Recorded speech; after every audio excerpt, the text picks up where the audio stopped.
Cet été, je vous fais écouter ou réécouter les meilleurs podcasts, choses à savoir.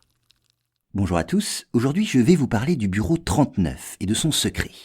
Alors le bureau 39 ou division 39 est une organisation gouvernementale secrète de la Corée du Nord.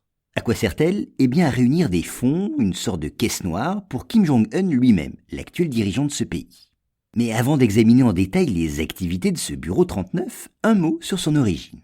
Il fut tout simplement fondé à la fin des années 1970 par Kim Jong-il, le père de Kim Jong-un, et ce, afin de financer déjà les activités de la famille des Kim. Mais que sait-on à propos des activités du bureau 39 ? Eh bien, très peu de choses finalement. Je vais quand même vous donner toutes les informations accessibles à ce sujet. On pense d'abord que ce bureau possède entre 10 et 20 comptes bancaires qui servent à la contrefaçon et au blanchiment d'argent, mais aussi à tout un tas d'autres activités illégales.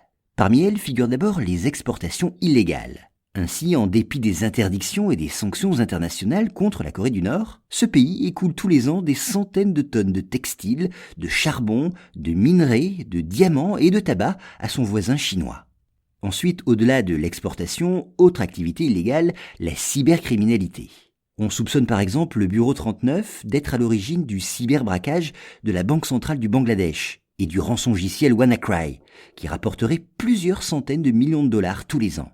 Environ 6000 hackers feraient partie de cette division. Enfin, le trafic d'ivoire. Ainsi, des diplomates nord-coréens en Afrique sont régulièrement arrêtés pour trafic d'ivoire d'éléphant ou de cornes de rhinocéros. Par exemple, en 2015, l'un d'eux fut arrêté avec 100 000 dollars en espèces dans sa valise et 4,5 kg de cornes de rhinocéros. Voilà, ça c'était pour les activités illégales de ce bureau.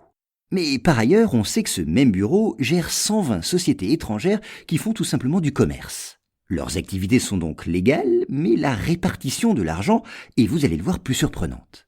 Pour ces sociétés, le modèle est le suivant.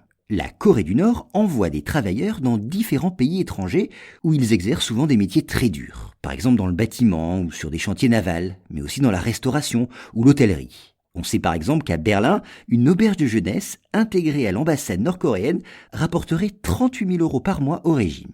Tout domaine confondu, ces travailleurs, qui travailleraient donc pour la Corée du Nord, seraient environ 500 000 selon l'ONU. Ils travailleraient donc, mais 70% de leur salaire serait confisqué par le régime. Et précision importante, pour avoir le droit de faire partie de ces travailleurs à l'étranger, il faudrait être marié et avoir au moins un enfant. Pourquoi ? Eh bien pour les dissuader de s'échapper une fois à l'étranger. Leur famille serait alors sévèrement punie.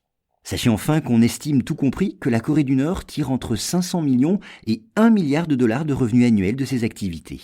Une source d'argent vitale pour Kim Jong-un qui lui permet notamment d'acheter au sein de sa population un soutien politique, mais aussi de financer le programme d'armement nucléaire de son pays.